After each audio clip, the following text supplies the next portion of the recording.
Hello class 9th ICSE students. आज मैं इस वीडियो में आपको फिजिकल एजुकेशन का chapter number 1 the human anatomy and physiology का वर्ड टू वर्ड एक्सप्लेनेशन देने वाली हूँ। इस चैप्टर को हम डिटेल में समझेंगे। एक्चुअली जो ये चैप्टर्स इस बुक पे इंक्लूडेड हैं वो मोर और लेस बायोलॉजी से रिलेटेड हैं, क्योंकि आपको किसी भी स्पोर्ट्स या गेम्स में पार्टिसिपेट करना है तो आपको अपनी बॉडी की एनाटॉमी और फिजियोलॉजी को समझना बहुत ज़रूरी होता है, ताकि आप अपनी बॉडी को फिट रख सकें, हेल्दी रख सकें और जिससे आपका परफॉर्मेंस स्पोर्ट्स में अच्छा हो सके। ठीक है, तो इसलिए ये चैप्टर्स इंक्लूड किए गए हैं। कहीं ना कहीं आपने ये चैप्टर्स बायोलॉजी वगैरह में पढ़े हुए हैं, उसी को फिजिकल एजुकेशन से रिलेट करके इस बुक में बताया गया है। तो सबसे पहले आज जो फर्स्ट चैप्टर है इस बुक का वो है chapter number 1 the human anatomy and physiology. इसको हम डिटेल में देखते हैं। Introduction. Good working of body consists of the proper functioning of various system which make man more efficient. कोई भी बॉडी अच्छी तरीके से फंक्शन कर सके उसके लिए बहुत ज़रूरी है कि जितने भी सिस्टम से वो बनी हुई है वो सारे सिस्टम्स अच्छे से काम करें। जब ये सब होता है तभी कोई इंसान एफिशिएंटली वर्क कर सकता है। यानी कि किसी भी व्यक्ति के शरीर में अगर उसकी जो अंदर इंटरनल बॉडी सिस्टम है अगर वो अच्छे से फंक्शन कर रहा होता है, ऑप्टिमम लेवल पे फंक्शन कर रहा होता है, तो ऑटोमेटिकली मैन की जो एफिशिएंसी है वो इम्प्रूव हो जाती है ना। अगर बॉडी आपका अंदर से बीमार है, ठीक है, अंदर आपको कुछ प्रॉब्लम चल रही है, सपोज करो एक छोटी सी बात है, अगर आपका डाइजेशन ही खराब है तो उस दिन आपका परफॉर्मेंस इफेक्ट हो गई। अगर आपने रात में आपकी नींद पूरी नहीं हुई है, आपको किसी भी कारण से स्ट्रेस है और आपकी नींद पूरी नहीं हुई है, तो नेक्स्ट डे आपका परफॉर्मेंस सफ़र करेगा ही करेगा, है ना। तो अगर कोई भी व्यक्ति एफिशिएंट परफॉर्मेंस देना चाहता है तो उसकी बॉडी को इंटरनली और एक्सटर्नली दोनों फिट रहना चाहिए। ठीक है। Each system consist of various organs consist of various tissues and tissues consist of many cells. हमने बायोलॉजी में भी पढ़ा है कि जितने भी सिस्टम होते हैं हमारी बॉडी में, बहुत सारे सिस्टम होते हैं। डाइजेस्टिव सिस्टम होता है, स्केलेटल सिस्टम होता है, नर्वस सिस्टम होता है, एक्सक्रीटरी सिस्टम होता है।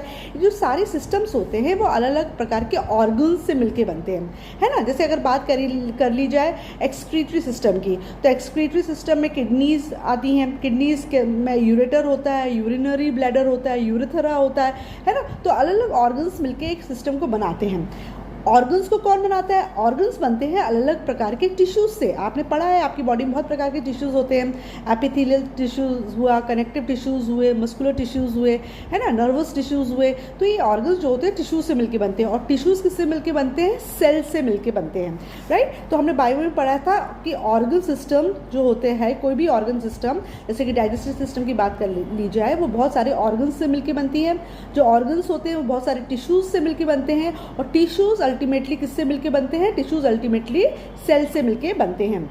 Thus the functional ability of the body depends upon the efficiency of each cell। तो हम कह सकते हैं हमारी बॉडी की जो एफिशिएंसी है वो हर एक सेल की एफिशिएंसी पे डिपेंड करती है। अगर हमारा बॉडी का हर एक सेल एफिशिएंटली वर्क कर रहा है तो ऑटोमेटिकली हमारी बॉडी भी एफिशिएंटली वर्क करेगी। In this chapter we will learn about the basic working of various body system.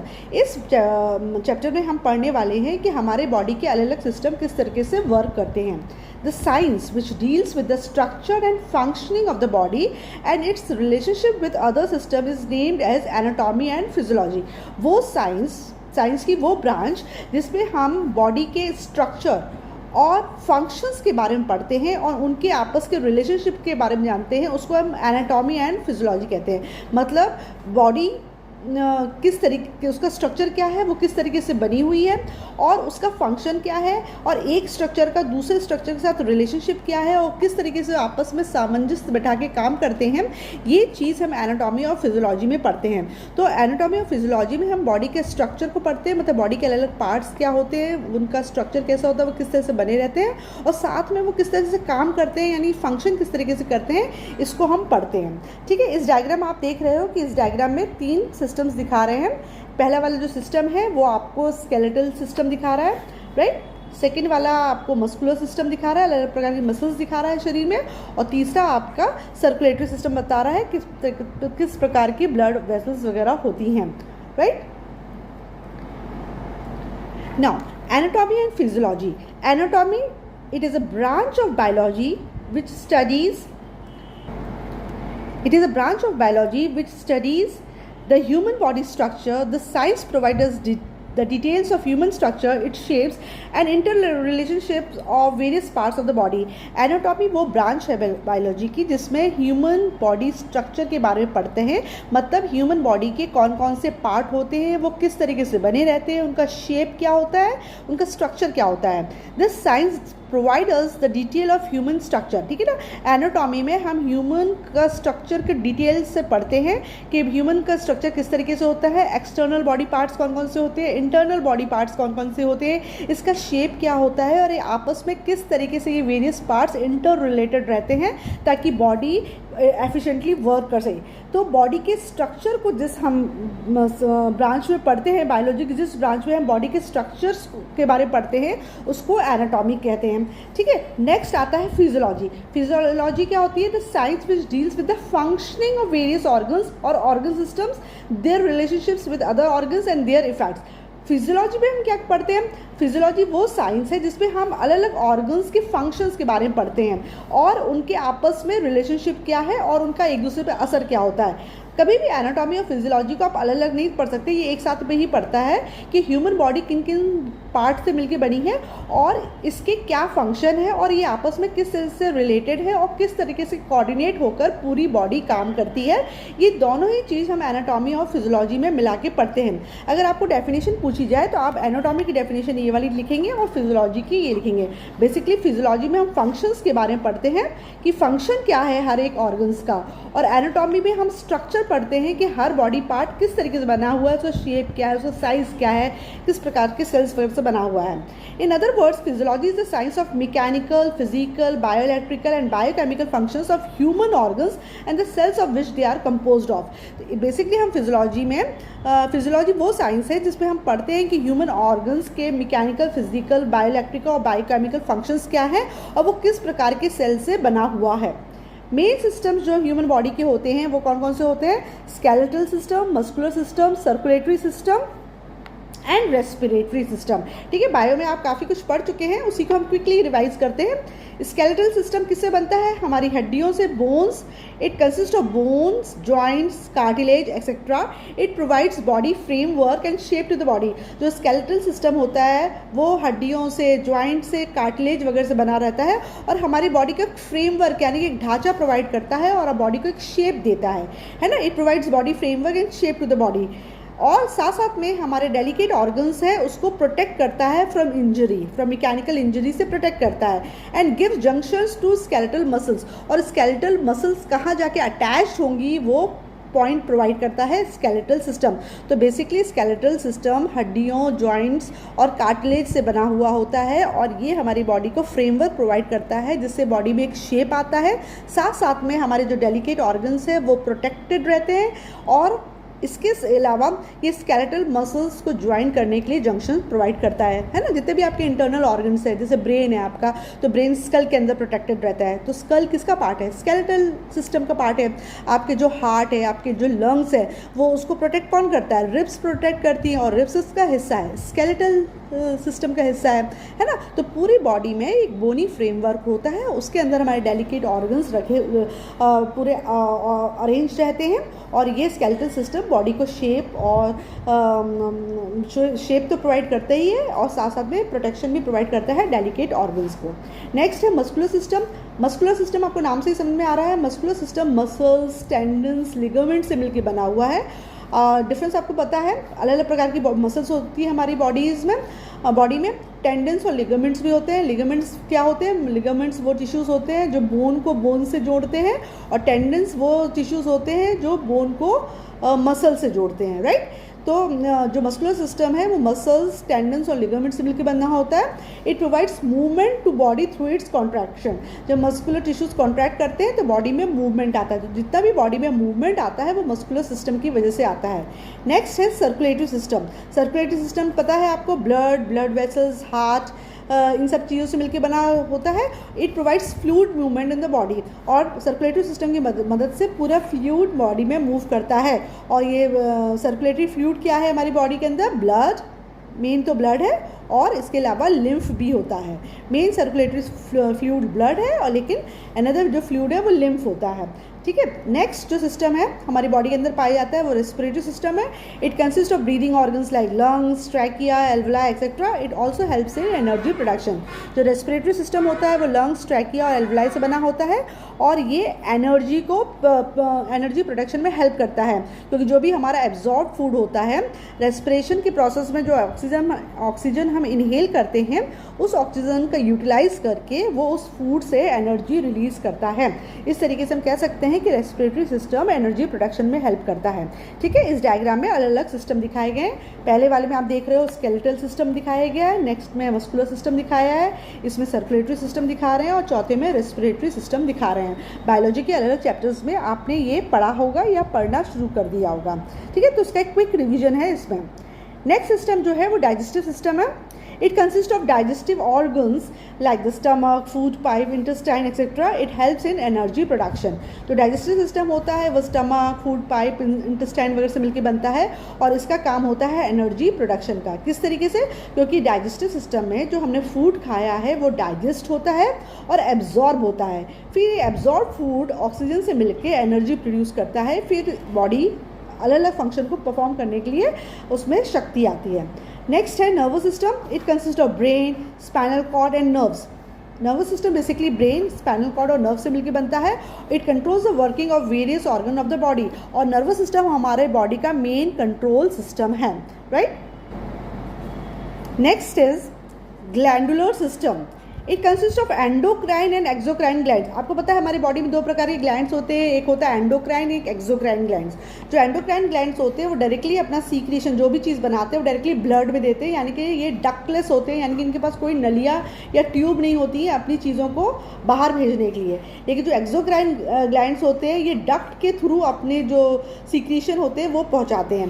तो ग्लैंडुलर सिस्टम एंडोक्राइन और एक्सोक्राइन ये डक्टलेस होता है, डक्ट लेस होता है एंडोक्राइन, जबकि एक्सोक्राइन विथ डक्ट होता है।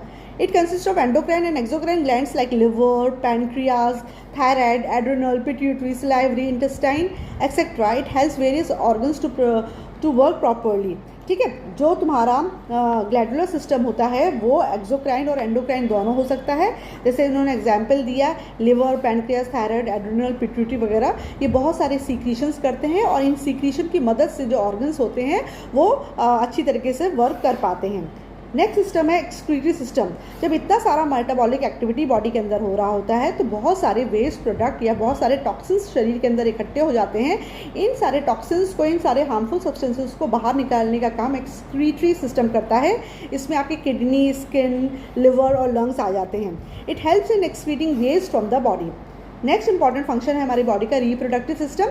It consist of reproductive organs. Reproductive system में अपने ही जैसे इंसानों को पैदा करने की क्षमता होती है। इसके बारे में बताते हैं कौन कौन से रिप्रोडक्टिव ऑर्गन्स होते हैं, मेल में कौन सा होता है, फीमेल में कौन सा होता है और किस तरीके से रिप्रोडक्शन होता है, किस तरीके से ह्यूमन बींग्स बर्थ देते हैं, इसके बारे में इसमें बताया जाता है। It helps in reproducing young ones. तो अपने ही जैसे यंग वंस को रिप्रोड्यूस करने की किस तरह से रिप्रोड्यूस होता है इसके बारे में रिप्रोडक्टिव सिस्टम में बताया जाता है, ठीक है। तो ये सारे सिस्टम्स होते हैं हमारे बॉडी के अंदर। इन्होंने दूसरा डायग्राम दिया है जिसमें डाइजेस्टिव सिस्टम दिखा रहे हैं, नर्वस सिस्टम दिखा रहे हैं एंड एक्सक्रीटरी सिस्टम वो दिखा रहे हैं, ठीक है ना। तो ये आपने अभी बायोलॉजी में देखा होगा। तो ये स्मॉल इंट्रोडक्शन था कि कौन कौन से प्रकार के सिस्टम हमारे शरीर के अंदर होते हैं, एक क्विक रिविजन था, ठीक है। नेक्स्ट इम्पॉर्टेंस ऑफ एनाटॉमी और फिजियोलॉजी। भाई एनाटॉमी और फिजियोलॉजी के बारे में जानने की क्या ज़रूरत होती है। आई होप आपको ये वर्ड क्लियर हो गए होंगे। एनाटॉमी का मतलब होता है बॉडी का स्ट्रक्चर, मतलब बॉडी किस तरीके से बनी है, उसका साइज़ क्या है, उसका शेप क्या है, वो किस पार्ट से बनी हुई है, क्या क्या पार्ट्स हैं जिससे वो बॉडी बनी हुई है, इसको एनाटॉमी बोलते हैं। और जिन पार्ट्स से वो बनी हुई है उनका फंक्शन क्या है, वो किस तरीके से काम करते हैं, इसको फिजियोलॉजी बोलते हैं, राइट। तो क्या क्यों ज़रूरत होती है एनाटॉमी और फिजियोलॉजी के बारे में पढ़ने के लिए? तो क्यों ज़रूरत होती है एनाटॉमी और फिजियोलॉजी के बारे में पढ़ने के लिए? सबसे पहले तो नॉलेज गेन के लिए, है ना। हमको पता होना चाहिए कि भाई they are important subject of biology and give us knowledge about our body and its functioning. ये इंपॉर्टेंट सब्जेक्ट है बायोलॉजी का, क्योंकि इससे हमें पता चलती है कि हमारे बॉडी किस चीज़ों से बनी हुई है और किस तरीके से हमारी बॉडी फंक्शन करती है। जब हमको पता होता है कि हमारी बॉडी किन किन पार्ट से बनी है और किस से फंक्शन करती है, तो फिर हम अपनी बॉडी को सही तरीके से बॉडी को फिट रख सकते हैं। Understanding of body structure, anatomy is a subject which helps to understand the body structure properly. Anatomy की मदद से हम अपने बॉडी स्ट्रक्चर को अच्छी तरीके से समझते हैं, ठीक है। तो ये नॉलेज के लिए हमको एनाटॉमी ऑफ फिजियोलॉजी पढ़ना ज़रूरी होती है, ताकि हम अपने शरीर को समझ सकें कि हमारा शरीर कैसे बना हुआ है, किन चीज़ों से बना हुआ है और किस तरह से वो फंक्शन करता है। तब तो हमको पता चलता है ना कि हमको क्या चीज़ खानी चाहिए, कौन सी एक्सरसाइज करनी चाहिए, किस तरीके से अपने आप को हम फिट रख सकते हैं, ताकि हमारी जो एफिशिएंसी है वो अच्छी हो सके, ठीक है। Next, understanding the body organs. Physiology helps to understand the role and functioning of various organs and systems, thus gives us knowledge about their working. जब हम एनाटॉमी और फिजियोलॉजी को पढ़ते हैं तो हमको पता चलता है कि हर ऑर्गन या ऑर्गन सिस्टम का क्या फंक्शन है, क्या रोल है हमारी बॉडी में। भाई अगर फलाना ऑर्गन हमारी बॉडी के अंदर पाया जाता है तो क्यों पाया जाता है, भाई ये ऐसा क्या काम करता है, दिल की क्या ज़रूरत है, हार्ट की क्या ज़रूरत है बॉडी के अंदर, ये ऐसा कौन सा काम करता है। तो इसके बारे में हमको पता चलता है जब हम फिजियोलॉजी पढ़ते हैं, और ये भी पता चलता है फिजियोलॉजी को पढ़ के कि वो किस तरीके से काम करता है। Next, helps to improve health. These are important subjects which help to improve good health of an individual. अगर आपको अपने शरीर के एनाटॉमी और फिजियोलॉजी के बारे में अच्छे से पता होता है, अच्छे से जानकारी होता है, तो आप अपनी हेल्थ को इम्प्रूव कर सकते हैं और एक गुड हेल्थ अचीव करने में आपको मदद मिलती है। Next, prevents health problem. Good understanding of the human body helps to overcome health problems with their deep rooted knowledge. जब आपको अपने ह्यूमन बॉडी के बारे में अच्छे से पता होगा कि किस तरीके से हमारी बॉडी में फंक्शन करती है, कि कौन कौन से पार्ट हमारे बॉडी के अंदर होते हैं, तो हम कोशिश कर सकते हैं अपने शरीर को फ्यूचर हेल्थ प्रॉब्लम से बचा सकते हैं हम अपनी बॉडी को फ्यूचर हेल्थ प्रॉब्लम से, ठीक है। अगर हमें पता होगा कि हमारे शरीर के लिए ये खाना अच्छा है, ये खाना अच्छा नहीं है, तो हमारी जो चॉइसेस हैं वो सही हो सकती हैं। हम सोच समझ के निर्णय ले सकते हैं कि कौन सा हमको फूड खाना चाहिए, कौन सा नहीं खाना चाहिए। हमको जंक फूड ज़्यादा खाना चाहिए कि हमको न्यूट्रिशियस फूड ज़्यादा खाना चाहिए, हमको एक्सरसाइज करनी चाहिए या क्यों करनी चाहिए और क्यों नहीं करनी चाहिए, किस एज में कौन सी एक्सरसाइज अच्छी रहती है और हमारी बॉडी कौन से बॉडी पार्ट को क्या ये बेनिफिट प्रोवाइड करती है। अगर हमको एनाटॉमी और फिजियोलॉजी के बारे में नॉलेज होती है तो हम बहुत सारी health problems, future health problems से बच सकते हैं, अपने आप को बचा सकते हैं। improves efficiency. These subjects helps the individual to improve efficiency of various systems, thus overall efficiency and holistic living. जब हमको इन सब्जेक्ट्स के बारे में नॉलेज होती है तो हम शरीर की ओवरऑल एफिशिएंसी को इम्प्रूव कर सकते हैं, और जिससे हम एक होलिस्टिक, एक फुलफिलिंग लाइफ जी सकते हैं। हम एक प्रॉपर जो हमारी एज है उसको अचीव करके हम एक फुलफिलिंग लाइफ जी सकते हैं, बहुत टाइम तक हम अपने आप को एक्टिव रख सकते हैं। Next, understanding the cause of health problems. Anatomy और फिजियोलॉजी को पढ़ने के बाद हमको ये भी पता चलता है कि हमारे अंदर अगर कोई भी एलिमेंट है, कोई भी डिजीज़ है या कुछ भी प्रॉब्लम है, उसका कारण क्या हो सकता है। क्या पुअर लाइफस्टाइल उसका कारण है, या लैक ऑफ न्यूट्रिशियस फूड उसका कारण है, या लैक ऑफ फिजिकल एक्टिविटी उसका कारण है, या स्ट्रेस उसका कारण है। इसके बारे में हमको पता चल जाता है ना। तो ये भी एनाटॉमी और फिजियोलॉजी जाना ज़रूरी है, ताकि हमको अपनी हेल्थ प्रॉब्लम्स के बारे में पता चले और हम स्टेप्स ले सकें उन प्रॉब्लम्स को दूर करने का। These subjects help to understand the root cause of health problems and guide us with proper way to overcome, ठीक है। तो ये हमको गाइड करता है किस तरीके से हम उन प्रॉब्लम्स को ओवरकम कर सकते हैं। तो क्विकली हम रिवाइज करते हैं कि क्या इंपॉर्टेंस है एनाटॉमी और फिजियोलॉजी की। सबसे पहले ये हमको नॉलेज गेन कराता है अपनी बॉडी के बारे में, अंडरस्टैंड करवाता है किस तरीके से हमारा बॉडी स्ट्रक्चर है, हमारे बॉडी ऑर्गन्स क्या क्या हैं, किस तरह से बने हुए हैं, कैसे फंक्शन करते हैं, किस तरीके से हम अपनी हेल्थ को इम्प्रूव कर सकते हैं, किस तरीके से हम हेल्थ प्रॉब्लम्स को प्रिवेंट कर सकते हैं, अपनी एफिशिएंसी कैसे बढ़ा सकते हैं, और क्या कारण होते हैं हमारे हेल्थ प्रॉब्लम्स को, ये समझने में भी मदद करता है। General working of skeletal system. Skeletal system किस तरीके से वर्क करता है ये इसमें बता रहे हैं। Skeletal system consists of bones and joints which provides attachment to the movement muscles, skeletal muscles. Skeletal systems bones और जॉइंट से मिलके बनता है, और ये स्केलेटल सिस्टम ही होता है जहाँ जाके आपकी जो मूवमेंट मसल्स यानी कि स्केलेटल मसल्स होती हैं वो अटैच रहती हैं। मतलब जो स्केलेटल मसल्स होती हैं वो स्केलेटन पर ही अटैच रहती हैं, और स्केलेटल सिस्टम बनता है किससे है? बोन्स और जॉइंट से। Proper functioning of skeletal system and muscular system improves the efficiency of the body। जब हमारा skeletal system और muscular system जो होता है वो प्रॉपरली वर्क कर रहा होता है, प्रॉपरली फंक्शन कर रहा होता है, तो हमारी बॉडी की एफिशिएंसी बढ़ जाती है। मतलब जब तुम्हारी हड्डियां मजबूत हैं और तुम्हारी बॉडी में मसल्स जो टोन्ड हैं, तो तुम्हारी जो बॉडी की एफिशिएंसी है वो बढ़ जाएगी। तो आप जानते ही कि अगर आप एक स्पोर्ट पर्सन हो तो आपको कितना ज़रूरी है आपको अपनी हड्डियां मजबूत रखना, अपनी मसल्स को टोन रखना, अपना मस्कुलर लेवल को बढ़ाना, है ना, ताकि आप किसी भी स्पोर्ट्स में बेहतर परफॉर्म कर सकें। All the hard parts consist of bones, cartilage and the articulation joints which forms a supporting framework constitute the skeletal system।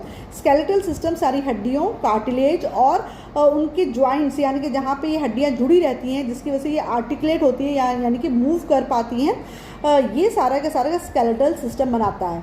Cartilage क्या होती है? कार्टिलेज एक्चुअली सॉफ्ट बोन्स होती है, जो जैसे आप देखते हो ना आपके कान में जो कान है उसमें जो हड्डी है वो सॉफ्ट होती है, आपका कान जो होता है वो लचीला होता है। उसी तरीके नाक में जो हड्डी होती है वो भी सॉफ्ट होती है। तो ये जो हड्डियाँ होती है, नाक को भी अगर आप हिला के देखेंगे तो आपकी नाक भी इधर उधर बेंड करती है, तो ये सॉफ्ट हड्डी यानी कि कार्टिलेज से बनी होती है। तो जो हमारा स्केलेटल सिस्टम होता है वो बोन्स, कार्टिलेज और जॉइंट से मिलकर बनता है और एक सपोर्टिंग फ्रेमवर्क प्रोवाइड करता है।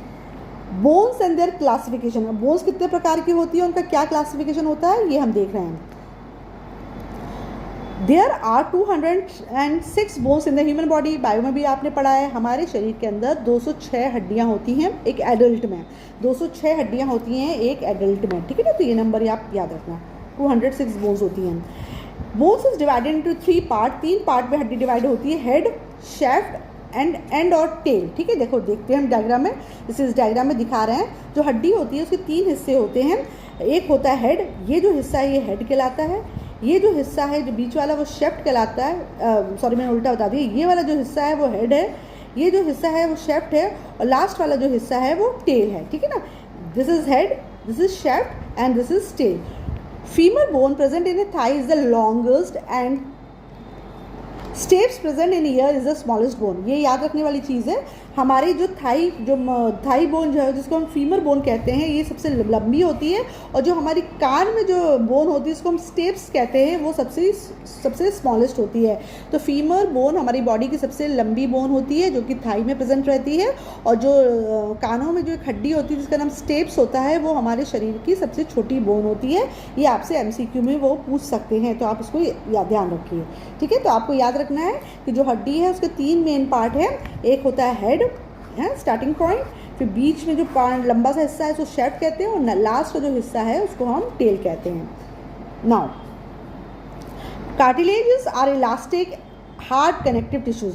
जो कार्टिलेज होते हैं वो एक इलास्टिक और हार्ड कनेक्टिव टिश्यू से बनते हैं। The elasticity is due to the presence of chondrin proteins. ये क्वेश्चन पूछ लेते हैं कि भाई तुम्हारा जो कार्टिलेज है वो किससे पड़ा, या कार्टिलेज में जो इलास्टिसिटी होती है वो किसकी वजह से होती है। कार्टिलेज में कॉन्ड्रेन नाम का प्रोटीन पाया जाता है और कुछ इनऑर्गेनिक सॉल्ट्स पाए जाते हैं जिसकी वजह से कार्टिलेज में इलास्टिसिटी आ जाती है। इसलिए जितने भी पार्ट्स कार्टिलेज से बने होते हैं वो उसमें इलास्टिसिटी होती है। जैसे कि हमारी नाक और हमारे कान, अगर तुम उसको मोड़ोगे तो वो मुड़ेंगे और छोड़ोगे तो दोबारा अपनी शेप में आ जाते हैं। Cartilage has lacunae and chondroblast in its structure.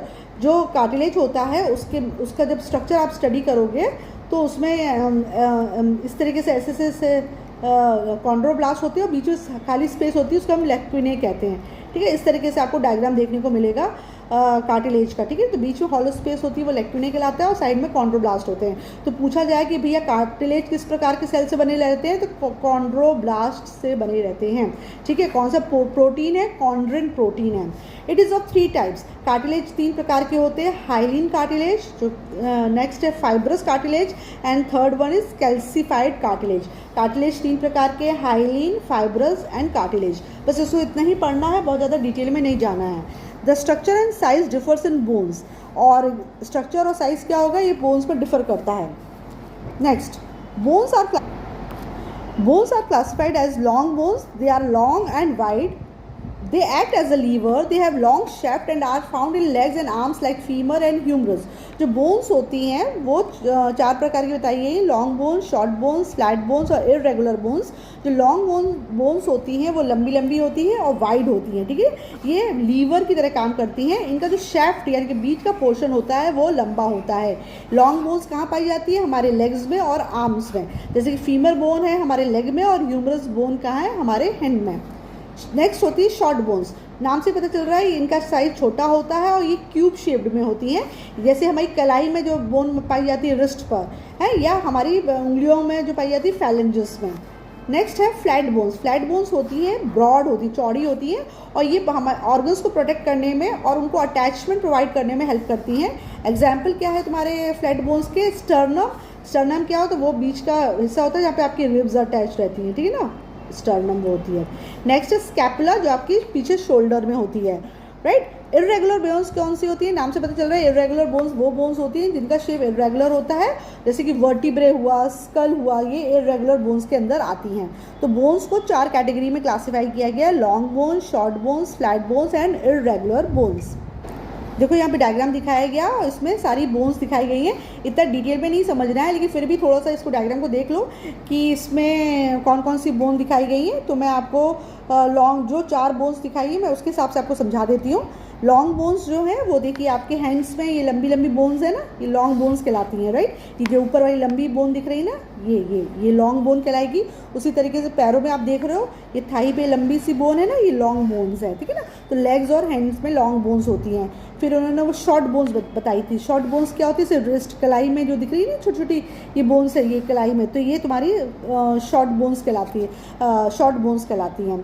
ठीक है ना. और शॉर्ट बोन्स और कौन सी होती है? फैलेंजेस है ना. ये तुमको उंगलियों की जो हड्डियाँ दिख रही है ना, छोटी छोटी टुकड़ों में दिख रही हैं उंगलियों की हड्डियाँ, ये वाली ये भी तुम्हारी शॉर्ट बोन्स कहलाती हैं. ठीक है. तो फैलेंजेस और रिस्ट में. फिर उन्होंने क्या बोला था? Long bones, short bones, flat bones. Flat bones में क्या होती है? चपटी वाली जो है ना, ये फ्लैट बोन्स. तो स्टर्नम जो बोला था ना, वो ये स्टर्नम ये है. या तुम्हारे जो पीछे के पीठ की तरफ ये जो ट्रायंगुलर देख रहे हो ना, स्कैपुला. ठीक है ना. तो ये तुम्हारी जो शोल्डर प्लेट कहलाती है, ये भी तुम्हारी फ्लैट बोन्स में आती है. फिर उन्होंने बताया था इरेगुलर बोन्स. इरेगुलर बोन्स आपको स्कल में, तो स्कल में अलग अलग शेप की बोन्स पाई जाती है जिसको इरेगुलर बोन कहते हैं ना. तो या तो आप स्कल में देख लो या वर्टिब्रे में देख लो. तो ये वर्टिब्रे में भी अब आप देख रहे हो ना, जो शेप होता है इनका अलग अलग होता है, इसलिए इसको इरेगुलर बोन्स कहते हैं. तो इस तरीके से सारी आपकी बोन्स हैं. तो आपको पूरी बोन्स रटना तो नहीं है, लेकिन हाँ आप एक बार ध्यान से इसको देख लो. फिर आपने जब बायो में स्केलेटल सिस्टम पढ़ा है तो उसमें आपको ये बोन्स को ध्यान से पढ़ना पड़ता है. इसमें सिर्फ इतना देखना है कि बोन्स कितने प्रकार की होती हैं और बॉडी के किस हिस्से में वो होती हैं. Next is sesamoid bones. ठीक है, चार तो हमने पढ़ ली थी. पांचवी sesamoid bones. These bones are embedded in tendons. They hold the tendons like patella. ये जो होती है वो टेंडन्स के अंदर होती है, जैसे पटेला यानी कि हमारा जो घुटना होता है ना, तो नी कैप जो होती है वहाँ पे जो हड्डी होती है जिसको पटेला कहते हैं, वो एक प्रकार की सेस्मॉइड बोन्स है. Last is cartilaginous bone. Cartilaginous bones are flexible and soft. जो कार्टिलेजिनस बोन होती है वो फ्लेक्सिबल होती है और सॉफ्ट होती है. ये हमारी ईयर और नोज में पाई जाती है. राइट. अब देखो इस डायग्राम में इन्होंने हर चीज़ की पोजीशन दे दी है कि देखो फ्लैट बोन स्टर्नम की फ्लैट बोन दिखा रहे हैं, ये बीच में स्टर्नम है, ये उसकी फ्लैट बोन दिखा रहे हैं. लॉन्ग बोन्स देखो ये हाथ की और ये पैरों की लॉन्ग बोन्स दिखा रहे हैं. ठीक है. फिर इरेगुलर, ये वर्टिब्रे को अगर आप हड्डी निकाल के देखोगे ना तो इस तरीके से इसका इरेगुलर सा शेप होता है. तो ये वर्टिब्रे यानी कि इरेगुलर दिखाई है. ये शॉर्ट बोन्स इन्होंने फैलेंजेस के टैलस का दिखाया है कि देखो ये स्मॉल बोन होती है. उसी तरह के सिस्मॉइड जो बोन्स होती है वो पटेला में होती है. देखो ये पटेला, ये आपको दिख रहा है राउंड राउंड जो दिख रहा है घुटने में है ना, ये पटेला है. तो ये एक प्रकार की सेस्मॉइड बोन है जो कि टेंडन के अंदर एम्बेडेड रहती है. ठीक है. तो ये राउंड राउंड स्ट्रक्चर दिख रहा है, दैट इज अ पटेला. और फिर कार्टिलेजिनस बोन तो आपको पता है नाक में और कान में होती है. Right. Joints and the types. अब हमारे शरीर में कितने प्रकार के जॉइंट्स और होते हैं. It is a place where two or more bones meet और ज्वाइन. ज्वाइंट वो जगह होती है जहाँ पे दो हड्डियाँ मिलती हैं और ज्वाइन होती हैं. जॉइंट्स भी तीन प्रकार के हैं. सबसे पहले है इमूवेबल ज्वाइंट, जिसको हम फाइब्रस ज्वाइंट भी बोलते हैं. They are also known as fixed joint. Immovable बोलो या फाइब्रस बोलो या फिक्स्ड जॉइंट बोलो, बात एक ही होती है। तो जो इमूवेबल जॉइंट होता है उसको हम फिक्स्ड जॉइंट भी बोलते हैं। Bones are joint together and no movement is possible like skull joint. जो तुम्हारी इमूवेबल या फाइब्रस जॉइंट होती है उसमें मूवमेंट नहीं होता है, जैसे कि हमारे स्कल में जो जॉइंट होता है वो तुम्हारा इमूवेबल है ना। ये तुम्हारा स्कल है, हमने पीछे डायग्राम देखा था कि जो स्कल में तुम्हारा नेक्स्ट लास्ट पेज में हमने देखा था कि जैसे तुम्हारा ये स्कल बना हुआ है, जैसे ये स्कल, ये तुम्हारा स्कल है, उसमें अलग अलग जैसे बोन्स दिखाते हैं, ठीक है, इस तरीके से होता है।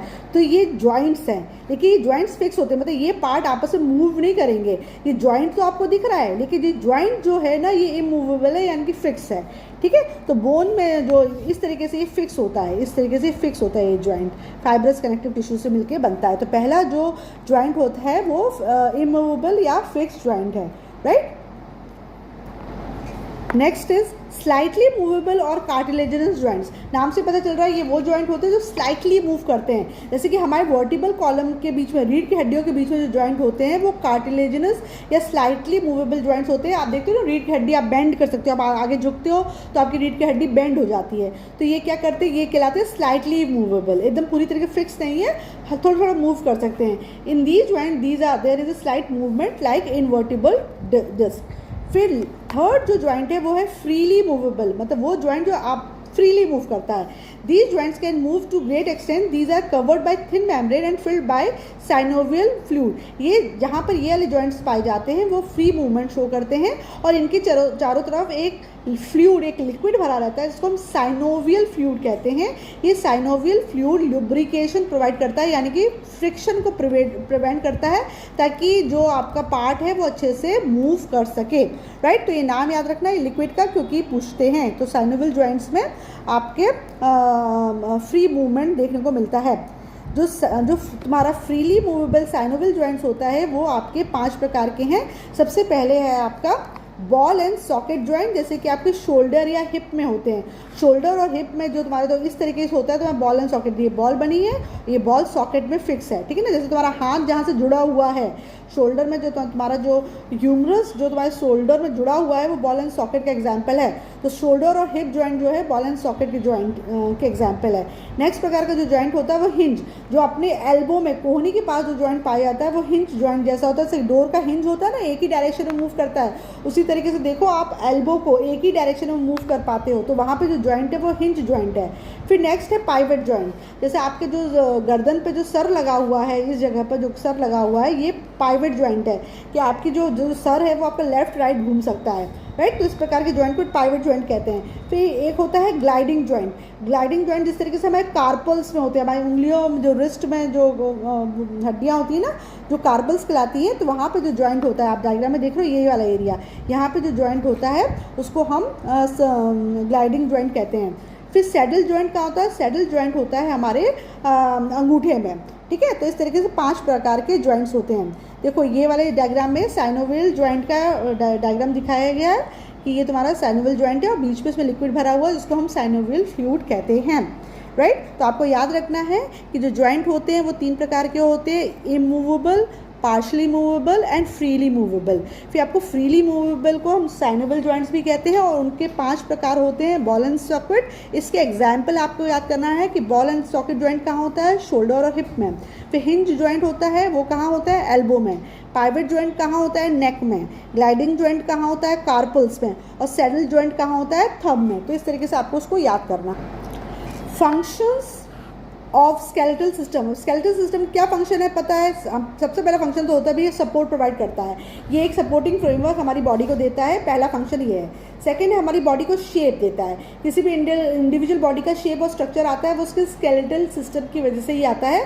अगर स्केलेटल सिस्टम नहीं होता तो हमारा भी बॉडी में कोई शेप नहीं होता। तो सपोर्ट एंड शेप, ये 2 फंक्शन है। तीसरा फंक्शन है प्रोटेक्शन का। आपको जैसे मैंने बताया था कि स्केलेटन जो होता है हमारे बॉडी के डेलिकेट इंटरनल ऑर्गन्स को प्रोटेक्ट करता है, जिस तरीके से स्कल बोन्स हमारे ब्रेन को प्रोटेक्ट करती है।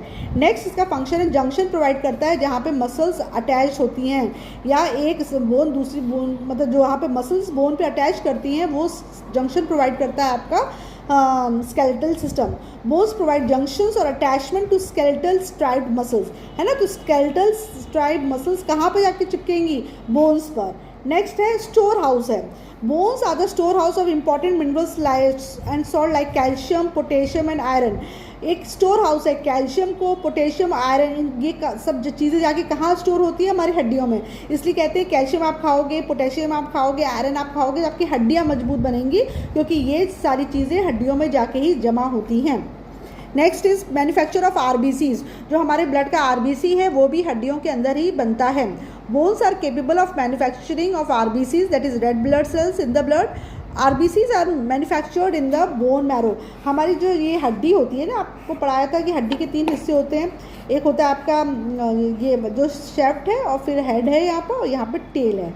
तो ये जो शेफ्ट होता है इसके अंदर बोन मैरो होता है। इस बोन मैरो के अंदर आपका आरबीसी बनता है, ठीक है। तो आरबीसी की मैन्युफैक्चरिंग में भी हेल्प करता है आपका स्केलेटल सिस्टम। नेक्स्ट फंक्शन क्या है? Act as a lever. Bones act as a lever and thus provide movement of muscles as well as other body parts. Muscles को और अदर बॉडी पार्ट्स को मूव करने के लिए हड्डियां एक लीवर का काम करती हैं, ताकि आसानी से वो बॉडी पार्ट या वो मसल मूव की जा सके। नेक्स्ट मूवमेंट, हमारी बॉडी में मूवमेंट आता ही स्केलेटल और स्केलेटन और मसल्स की कोऑर्डिनेशन से है ही जो मूवमेंट आता है। मतलब स्केलेटन और मसल्स आपस में कोऑर्डिनेट करती है, तब हमारी बॉडी में मूवमेंट आता है अलग अलग प्रकार के। Skeletal muscles attach to bones gives external visible movement to the body. जब यहाँ से हम वहाँ चल के जाते हैं या हाथों से हम लिख रहे हैं, कैसे लिख रहे हैं, तो ये जो मूवमेंट का फंक्शन है उसमें भी हेल्प करता है स्केलेटल सिस्टम। नेक्स्ट है ओसिफिकेशन। ये वर्ड याद रखना, ये पूछ सकते हैं। ऑसिफिकेशन में हेल्प करता है।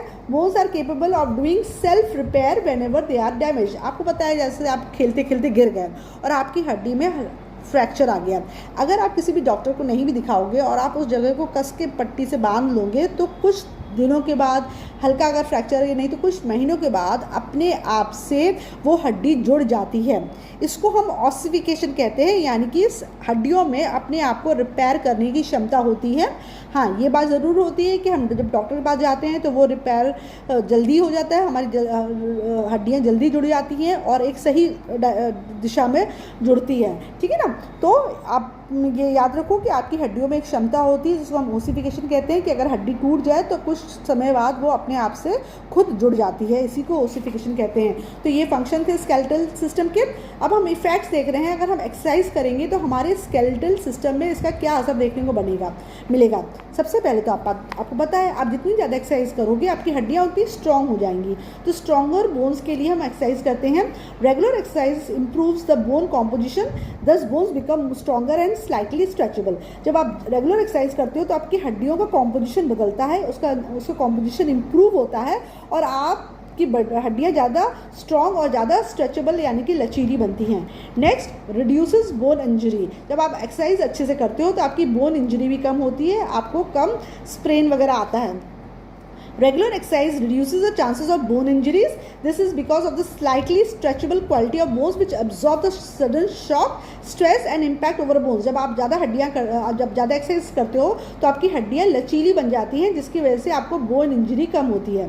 नेक्स्ट, ओसिफिकेशन इंप्रूव होता है। अगर आप एक अच्छी एक्सरसाइज करते रहोगे और बाई चांस आपकी किसी कारणवश हड्डी टूट भी गई तो आपकी हड्डियाँ जल्दी जुड़ जाएंगी, मतलब उसमें ओसिफिकेशन प्रोसेस जल्दी होगा। A trend athlete has improved ossification process in his body.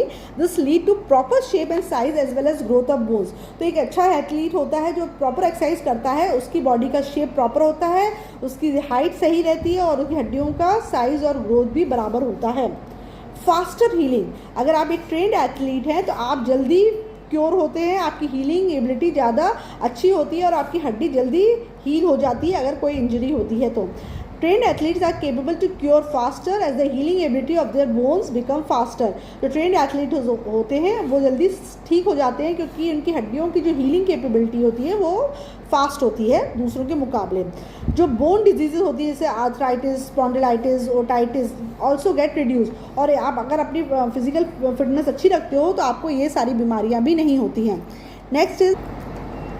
Next is increase RBCs. Bones are manufacturer of RBC in the blood. Thus, athletes have more number of RBCs in their body, by which the hemoglobin content in their blood also increases. आपको पता है कि जो blood का जो RBC है वो bone के अंदर बनता है. अगर आपकी हड्डियाँ मजबूत हैं तो आपके ब्लड में ज़्यादा RBC बनेगा और आपके ब्लड में हीमोग्लोबिन कंटेंट बढ़ेगा और इस तरीके से आपके शरीर में अच्छे से ऑक्सीजन पहुँच पाएगी. Strong joints. Sport persons have strong joints. Binding of joints, moreover, their synovial fluid provides free and easy movement to joint. जो एथलीट होते हैं, स्पोर्ट पर्सन होते हैं, उनके जॉइंट्स ज़्यादा मजबूत होते हैं. इनके अंदर जो साइनोवियल फ्लूइड भरा रहता है वो फ्री इजी मूवमेंट करवाता है, जिसकी वजह से इनकी हड्डियों में कट कट की आवाज़ नहीं आती है. ये लोग फ्रीली मूव कर सकते हैं. ठीक है. Next, increases flexibility. अगर आप अपनी फिजिकल फिटनेस पे ध्यान देते हो, रेगुलर एक्सरसाइज करते हो तो आपकी फ्लेक्सिबिलिटी बढ़ती है. With regular exercise the ability of joints to move to the maximum range increases. आप देखते हो जो रेगुलर योगा वगैरह करते हैं उनकी बॉडी कितनी अच्छे से स्ट्रेच हो जाती है. अगर वो लेग स्ट्रेच करते हैं तो पूरी एकदम फ्लैट हो जाते हैं, है ना. तो क्यों? उनके शरीर में फ्लेक्सिबिलिटी ज़्यादा होती है. दस flexibility of a person also improves. Next, good posture. जब आप ज़्यादा अच्छे से एक्सरसाइज करते हो तो आपका बॉडी का पोस्चर भी सुधरता है. आप स्ट्रेट बैठते हो, स्ट्रेट चलते हो, है ना. आपके बॉडी का पोस्चर अच्छा हो जाता है, कोई हम्प वगैरह नहीं निकला रहता है. Good posture is the result of good skeletal system. आपकी बॉडी का पोस्चर तभी अच्छा होगा जब आपके शरीर का स्केलेटल सिस्टम अच्छा होगा. तो posture gets improved by regular exercise and these further result in the development of good personality with reduction in the postural deformities.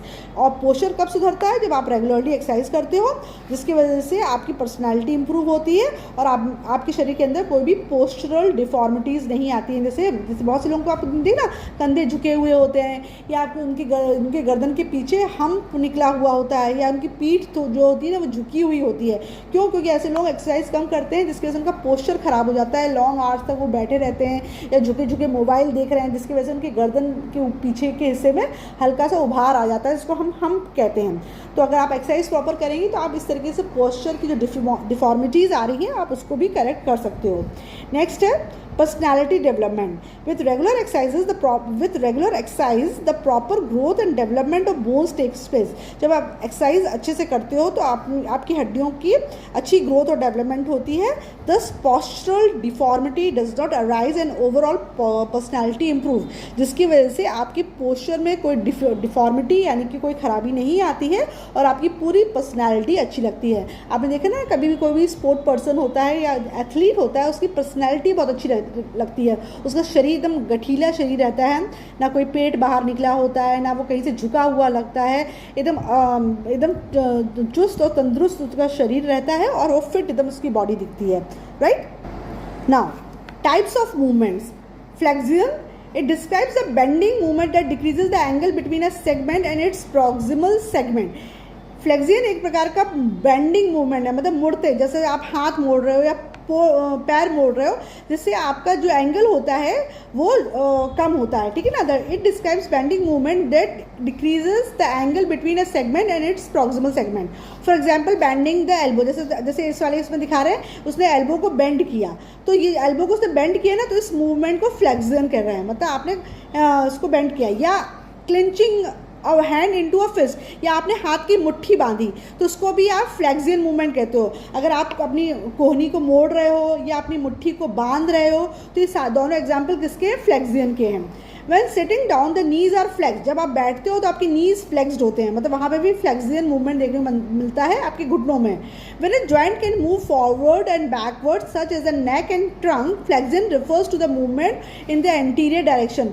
जब आपका कोई भी जॉइंट फॉरवर्ड और बैकवर्ड मूव कर सकता है, जैसे कि नेक या ट्रंक में, तो फ्लेक्सियन का मतलब क्या हुआ कि फ्लेक्सियन में एंटीरियर डायरेक्शन में मूवमेंट हो रहा है, आगे की तरफ हो रहा है. ठीक है ना. जैसे आप देखते हो गर्दन को आप आगे पीछे मूव कर सकते हो ना, उसी तरीके से आप ट्रंक को आगे पीछे मूव कर सकते हो ना, तो ये फ्लेक्सियन मूवमेंट का ही एग्जांपल है. फ्लेक्सियन ऑफ द शोल्डर और hip refers to movement of the arm और लेग फॉरवर्ड. अगर आप शोल्डर या हिप के बारे में बात करें तो फ्लेक्सियन मूवमेंट क्या होता है? जब आप अपने आर्म को या लेग को आगे की तरफ मूव करते हो. ठीक है ना. आगे की तरफ मूव करते हो और आर्म को या लेग को, तो वो भी फ्लेक्सियन मूवमेंट कहलाता है. तो पहला मूवमेंट था फ्लेक्सियन, उसको हमने पढ़ लिया. नेक्स्ट जो मूवमेंट है वो क्या है? एक्सटेंशन. देखो डायग्राम में सारे मूवमेंट दिखाए हैं। पहला मूवमेंट फ्लेक्सियन दिखा रहा है, जब आप एल्बो मूव करके आप अब अंदर की तरफ, मतलब इसमें एंगल रिड्यूस हो रहा है ना। ऐसे ऐसे स्ट्रेट हैंड था तो एंगल 180 डिग्री का बन रहा था, जब आपने एल्बो को बेंड कर लिया तो एंगल किसका बना, 90 डिग्री का बना। तो 180 डिग्री से कितने का एंगल हो गया, 90 डिग्री का। यानी कि एंगल जब रिड्यूस होता है तो उसको फ्लेक्सियन कहते हैं। तो जहाँ जहाँ आप एंगल, वो सारे मूवमेंट जहाँ पे एंगल रिड्यूस हो रहा है उसको आप क्या कह रहे हो, फ्लेक्सियन मूवमेंट कह रहे हो। जैसे आपने एल्बो को मूव किया, बेंड किया, या आपने अपनी मुट्ठी बांधी है ना, या आपने अपनी नेक को फॉरवर्ड या बैकवर्ड आपने मूव किया, तो ये फ्लेक्सियन मूवमेंट दिखाता है। अब एक्सटेंशन क्या होता है, फ्लेक्सियन का अपोजिट होता है एक्सटेंशन। यानी फ्लेक्सियन में आपने एल्बो को बेंड किया था, लेकिन अगर आप बेंड किए हुए एल्बो को स्ट्रेट कर दोगे, हाथ को सीधा कर दोगे, मुड़े हुए हाथ को सीधा कर दोगे, तो वो एक्सटेंशन कहलाता है। It is opposite to of flexion, describing a straightening movement that increases the angle between the body part. तो जब आप बॉडी पार्ट के बीच का एंगल बढ़ा दोगे तो वो एक्सटेंशन कहलाएगा। देखो जो फ्लेक्सियन में बॉडी पार्ट का एंगल क्या था, 90 डिग्री। जब आपने इससे मुड़े हुए हाथ को आपने जब सीधा कर दिया तो एंगल कितना हो गया, 180 डिग्री, यानी कि आपने एंगल को बढ़ा दिया। तो इस मूवमेंट को एक्सटेंशन कहते हैं। तो फ्लेक्सियन का अपोजिट होता है extension. When a joint can move forward and backward such as the neck and trunk, तो नेक और ट्रंक में भी जो जॉइंट होते हैं वो आगे पीछे मूव करते हैं, तो उसको ये भी एक्सटेंशन शो करते हैं। Extension refers to movement in the posterior direction. पीछे की तरफ जब आप कोई भी चीज़ ले जाते हैं तो वो एक्सटेंशन कहलाता है। For example when standing up the knees are extended. जैसे जब तुम बैठे तो उसको फ्लेक्सियन किया कहा, क्यों, क्योंकि नीज बैंड हुए। लेकिन जब तुम खड़े हुए तो तुम्हारे नीज क्या स्ट्रेट हो गए, एक्सटेंड हो गए, तो उसको एक्सटेंशन कहेंगे। एक्सटेंशन ऑफ द हिप और शोल्डर मूव्स द आर्म और लेग बैकवर्ड। जब आर्म और लेग को बैकवर्ड ले जाओगे तो एक्सटेंशन कहलाता है। जब आर्म और लेग को फॉरवर्ड लेके आते हो तो वो फ्लेक्सियन कहलाता है। When the chin is against the chest the head is flexed and the trunk is flexed when a person leans forward. उसी तरीके से जब चिन तुम्हारी चेस्ट के बाहर है तो फिर हेड तुम्हारा फ्लेक्स्ड कहलाएगा और ट्रंक भी तुम्हारा फ्लेक्स कहलाएगा और इंसान आगे की तरफ मूव करेगा। अबडक्शन कौन सा मूवमेंट होता है, it refers to a motion that pulls a structure or part away from the mid line of the body. देखो तुम स्ट्रेट खड़े हो जाओ और अपने हाथ को अपनी बॉडी से दूर ले जाओ, उसको स्ट्रेट करो। जैसे आप देख रहे हो इस वाले में वो हाथ को उसने ऐसे स्ट्रेट किया, पहले हाथ बॉडी के पास थे, उसको उठा के उसे दूर दूर किया। तो जब उसने दूर दूर हाथ किए तो इसको कहते हैं एबडक्शन। दूर वाले जो हाथ ऐसे दूर थे उनको दोबारा वो शरीर के पास लाया तो फिर वो कहलाएगा अडक्शन। तो अबडक्शन और अडक्शन स्पेलिंग मिस्टेक नहीं है, एक में ABD है, एक में ADD है। अबडक्शन मतलब होता है जब हाथों को और पैरों को आपकी मिड लाइन से दूर ले जाते हो, और अडक्शन क्या कहलाता है, जब दूर वाले पार्ट को आप अपने मिड लाइन की तरफ ले जाते हो, मतलब आप वापस अपनी पोजीशन पे लाते हो, तो उसको अडक्शन कहते हैं। अब डेफिनेशन देखो, अबडक्शन क्या लिखा है, it refers to a motion that pulls a structure or part away from the mid line of the body. Body की मिड लाइन से दूर की तरफ ले जा रहे हो आप हाथ को या पैर को, तो वो अबडक्शन कहलाता है। In the case of fingers and toes it refers to spreading the fingers apart away from the centre line of the hand और द फुट। अगर हम उंगलियों की बात करें तो अपने हाथ की उंगलियों को फैलाते जब हो ना तो आप एबडक्शन कर रहे हो। Abduction of the wrist is also called radial deviation. उसी तरह की जब रिस्ट कलाई के अबडक्शन को हम रेडियल डेविएशन कहते हैं। For example raising the arms up, जैसे अगर हाथ आपने ऊपर उठाया, such as when tight rope walking, जब आप टाइट रोप वॉकिंग करते हो तो आप हाथ को स्ट्रेट करते हो ना, ताकि आप उस रोप पे, आप उस रस्सी पे चल सको, आप अपना बैलेंस बना सको। तो जिस वक्त आपके हाथ स्ट्रेट रहते हैं, स्ट्रेच्ड रहते हैं, तो वो अबडक्शन का एग्जाम्पल है। Is an example of abduction in the shoulder. When the legs are splayed at the hip such as when doing a star jump or doing split, the legs are abducted. जब तुम split करते हो तो आपके जो legs होते हैं वो स्ट्रेट हो जाते हैं, तो ये भी अबडक्शन का ही एग्जाम्पल है। अडक्शन अबडक्शन का उल्टा है, यानी कि जब तुम चीज़ों को अपने बॉडी की तरफ लाओगे।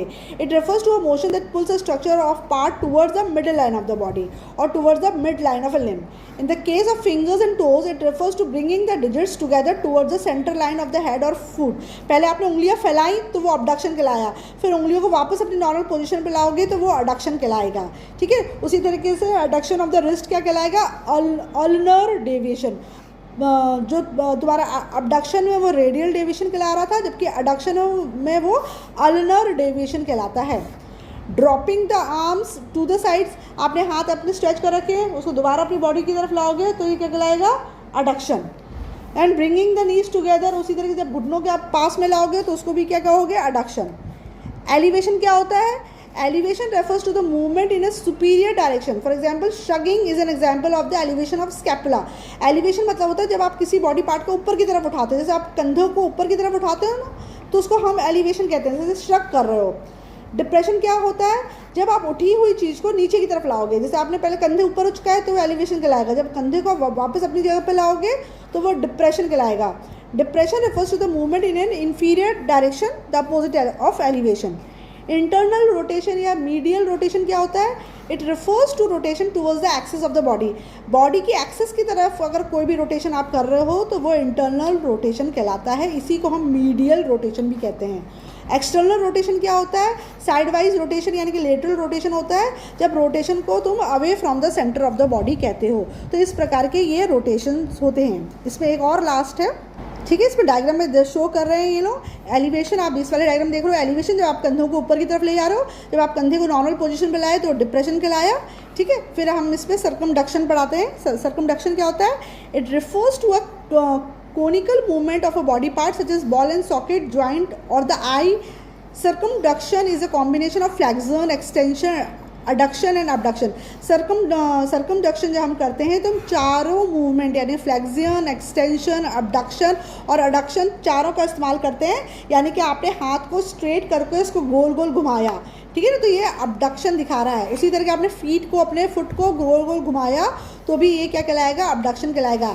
फीट को ऊपर की तरफ स्ट्रेच कर रहे हो तो ये डॉर्सल फ्लेक्शन कहला रहा है, और नीचे की तरफ कर रहे हो तो उसको प्लांटर फ्लेक्सियन कहते हैं, ठीक है। Circumduction can be best performed eight ball and socket joint. जहाँ जहाँ पे बॉल एंड सॉकेट जॉइंट्स होते हैं वहाँ पे आपको सर्कमडक्शन देखने को मिलता है, जैसे कि हिप एंड शोल्डर में।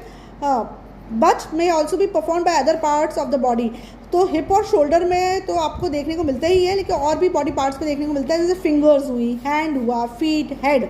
For example circumduction occurs when spinning the arm. जब हाथ को आप गोल गोल घुमाओगे ना तो सर्कमडक्शन का एग्जाम्पल है। Performing a serve in tennis और बॉलिंग अ क्रिकेट बॉल। उसी तरीके से आप बॉलिंग करते हो तो पूरा हाथ घुमा के बॉल डालते हो ना, तो वो भी एक सर्कमडक्शन मूवमेंट है। तो इस प्रकार से हमने इस चैप्टर के सारे इंपॉर्टेंट पॉइंट्स को वर्ड टू वर्ड समझ लिया है। ऑलरेडी मैं आपको दूसरे वीडियोस में इसकी एक्सरसाइजेस दे चुकी हूँ और क्वेश्चन आंसर दे चुकी हूँ, उसकी मदद से आप अपना वर्क कंप्लीट कर सकते हैं। अगर इस चैप्टर में कुछ डाउट है तो कमेंट सेक्शन में आप पूछ सकते हो। Thank you.